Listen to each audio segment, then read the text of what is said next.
Woman to woman, I'll make sure you get home safely. Thank you to the woman who saved me in the taxi ride from hell. I work a long commute away from home and depend on the train. There were some issues that caused the trains to be canceled for hours, which left me stranded about 1.5 hours drive from home. At the train station, there were a few others who were all heading to my city, and we decided to split a taxi. The people were, woman 1, we'll call her Lisa. She's heading to my city to see a gig, and was a bit tipsy. Man 1, we'll call him Kyle. Traveling with Lisa, they're not dating, but from their conversation seemed like friends with benefits. He was beyond drunk, and it made me a bit uncomfortable because he was peeing in a bush and kept making vulgar comments about Lisa's hot cousin. Man 2, we'll call him John. He was traveling alone, and mentioned that he lived in my city. Just moved there, but was in that town we were leaving from as he just broke up with his girlfriend and was picking stuff up from her place. Woman 2. Woman 2 decides to stay at her mother's house in the town for another evening, so drops out of the taxi ride. That should have been my cue to also drop out, but they had just rung the taxi, and so I didn't want to ruin it as they already calculated how much we all need to pay. I decided to say to Lisa if I could sit next to her in the taxi. She said, I completely understand. Come on, I'll sit in the middle. So the seating arrangement was, drunk Kyle sat at the front, me sat on the side, and Lisa sat in the middle. Came time for John to get in the taxi. Mind from where we were parked, there was no danger to getting in from the other side, as there were no oncoming cars. He opened the door on my side and just stared at me. Then Lisa says cheerfully for him to sit the other side as she wanted middle seat to talk to Kyle more easily. John stared at us for about a second more, then scoffed and slowly walked over to the other side and got in. The ride itself was awkward as Lisa and Kyle were both drunk and dirty laundry was aired. How I know that they were a little more than just friends. Lisa was drinking still before she finally said she needed to go to the toilet and was desperate. Taxi man found a public leisure center for him to pull into. She got out and went inside. Mistake number 2, I should have went with her, but I just didn't think about it. Normally I go with female friends in restaurants or bars, but because it was a taxi and freezing outside, I just stayed. Kyle and John went outside the taxi to smoke a cigarette. Then John came back in when we saw Lisa coming out. He scooted over to the middle, then put his hand on my upper thigh and rested it there. Regret number 3, I should have said something and made a scene, but I just froze completely. Lisa opened the door, looked at John and looked at me. Then looked at John's hand on my upper thigh 2 inches away from my private part. She cheerfully said to him, "Oh, I'm so sorry, please can we switch? I love sitting middle." John looked pissed. He looked over at me, who was still frozen, removed his hand from my thigh and scooted out to make room for her. He grumbled something I couldn't hear before Lisa said, "Thank you," and came in next to me. John sat in his proper seat this time and we took off. Lisa then took my hand and whispered to me, "Woman to woman, I'll make sure you get home safely." I was just tearing up and said thank you. Then, throughout the journey about 4 or 5 times after Lisa has leaned forward to speak to Kyle, John slipped his hand to her seat, so when she sat back down he would touch her butt. Every time she just giggled and said, "Oh sorry, I think I sat on your hand then." I felt awful because she was in this position because of me, so I apologized and she just repeated that she'll get me home safely, woman to woman. She was very drunk at this point from the extra taxi drinking, so I think she just latched onto that mission. When we got close to the city center, Lisa asked where I needed to get to, and I told her the general area. John said he moved to an area that is literally in the opposite direction. His suburb is north, I'm south of the city center. He said after Kyle and Lisa got out, "We'll share a taxi together." Despite that making no sense, as we lived in opposite directions. I said no, that's fine, but he was insistent. Won't take no for an answer.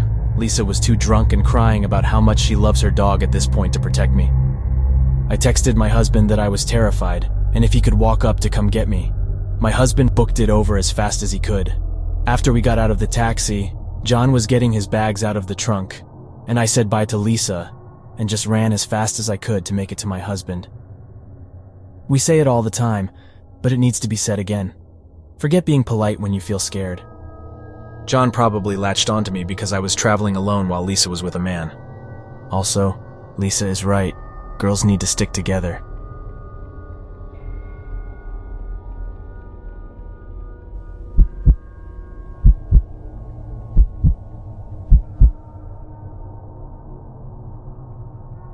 When I was 16, some friends and I went to an outdoor concert festival thing.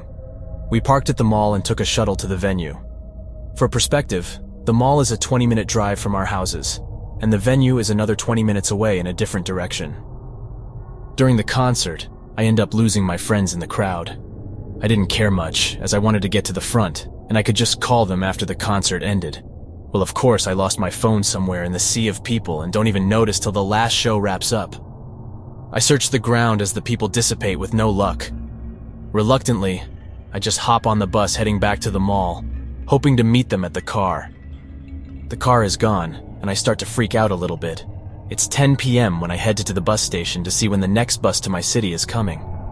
Just my luck, it happens to be Memorial Day, so no buses till 10 a.m. I borrow a stranger's phone and call the two numbers I know, my mom and brother. My mom doesn't answer, my brother does. He basically gives me the sucks to suck talk and hangs up. So I'm alone, scared, and a little drunk in a city I don't know. I try walking, but quickly give up when I realize I'm basically walking down a random highway toward who knows where. Back at the station, I'm just staring at the map when a stranger creeps up behind me.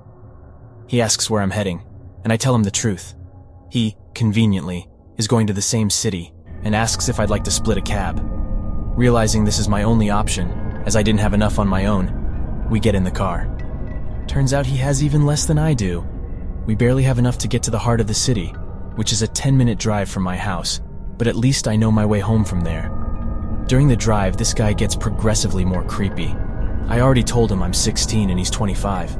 He scoots closer every minute, touching me, insisting I come with him back to his place, and even writes his phone number on my bare leg. As we get there, I realize the situation I'm in. We are about to get out in a quiet area at 2 a.m. and the cab is going to drive off, leaving no one to hear me scream. The second he gets out, I turn to the driver and beg him to take me a few streets further, so I could at least put some distance from him and me. The cab driver hadn't said a word the whole way, but he definitely heard everything. He asks me for my address and drives me all the way home. Creeper watches as the cab drives off, with me still inside.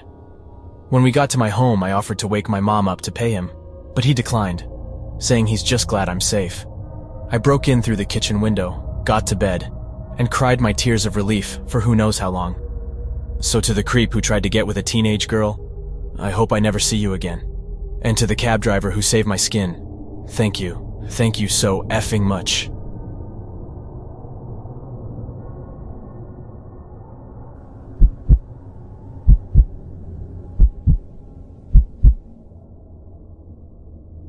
To start off, I'm a female and was 17 at the time of this story. So about 3 years ago, I went on holiday with my boyfriend and his family. It was lovely, long hot days on the beach, exploring the cities, swimming in the ocean, but this particular night.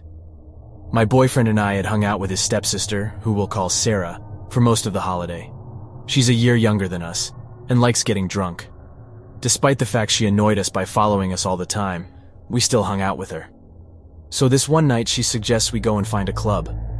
I state that me nor her are old enough, only my boyfriend could get in. But nonetheless, we are all walking to the other side of the island to get to this club. We're all pretty drunk. I fell over several times along the journey. So we finally get to this club, only to see all the people leaving it. We didn't realize it was around 2 a.m., and it looked like the club was closed. A bit disappointed, we look to a McDonald's and suggest that we refuel there. I go inside and order, but tell my boyfriend and Sarah that I need some air and go outside for a cigarette. I'm smoking when a black car pulls up into the taxi space on the road. I have the idea that we may as well get a taxi back. I'm hurting from falling down, and I'm very drunk. I ask him, how much for taxi to, I say the name of the hotel we're staying at. €10, he replies. Now the problem was, I only had €5. I said to this man, please will you drive us for 5? We're from the UK and we don't know this area very well. The man replied, for you, €5. My boyfriend and Sarah come out of McDonald's with the food, and they see me talking to this man. I tell them he's a taxi driver and that he's taking us back. The taxi man is surprised to see them and says he didn't know I was with friends, but come on, hop in. We're all about to get in the car, Sarah and I in the back, and my boyfriend in front. When the man requests that I sit in the front, I had wanted to sit in the front anyway, and me being very drunk and stupid, please forgive my lack of intelligence in this story, I decide to just comply and go in the front, despite my boyfriend's protests. So for the first part of the journey, everything's good. We're all chatting and laughing together, and the taxi man is joining in. We have music on the radio, and I'm looking out the window at the wonderful oceanside views. Plus, the cool air is nice on my hot, drunken face. We all continue chatting away, and the taxi man is being friendly, asking us questions about the UK and just generally making conversation. We all start laughing and chatting away again, and he takes my hand, his right hand on the wheel. Bear in mind, this man is about 50 years old, but very chatty, so I thought nothing of it. He was being friendly. Throughout our conversations, he is holding my hand every now and then. I'm starting to feel a little uncomfortable, but shrug it off. But it progresses. He placed my hand on his thigh, holding it tight in his hand.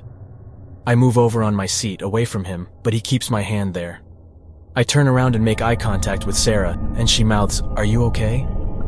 I nod yes, because the man has now let go of my hand. I see Sarah whisper something to my boyfriend, and they go quiet for a minute. Seeing as he let go, the conversations continue. I can see we are getting closer to our hotel, and I'm wishing for us to be there quickly. The man takes my hand again. This time he places it on my thigh, his hand holding mine tightly. I'm feeling very vulnerable at this point. I'm wearing a short, tight vest dress. I immediately clamp my legs together. I'm now silent. I froze. My boyfriend notices and says, "Mate, take your hands off her now." The man laughs and says, "Friendly, I'm being friendly." He continues keeping his hand on my thigh. At this point, my boyfriend and Sarah are saying, "Stop it, pull over." But he says we are close to the hotel now. I feel sick, the alcohol creeping up my stomach and throat. The man is still grasping my hand, and he moves it further up my thigh. I'm completely stiff at this point, knowing that if I let my legs relax even in the slightest, things would escalate. But they did anyway.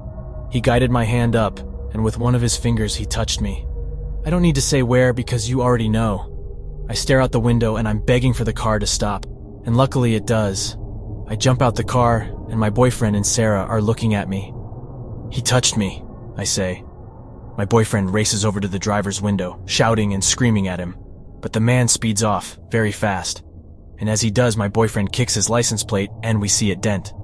We go back into the hotel, and needless to say, I drink more. The next morning we are going on a boat trip, and my boyfriend's family are asking if I'm okay, after hearing about what happened. I say yes, because it's true.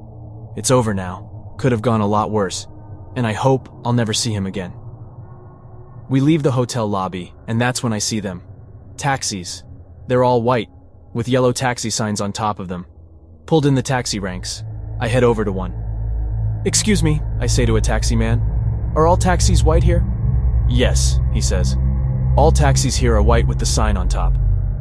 I feel my insides turning. So let me reiterate this. A 50-year-old man thought me, a 17-year-old, was alone, and pretended to be a taxi driver to get me in his car.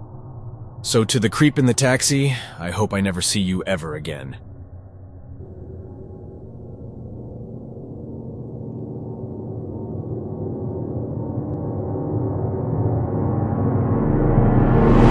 Don't skip this.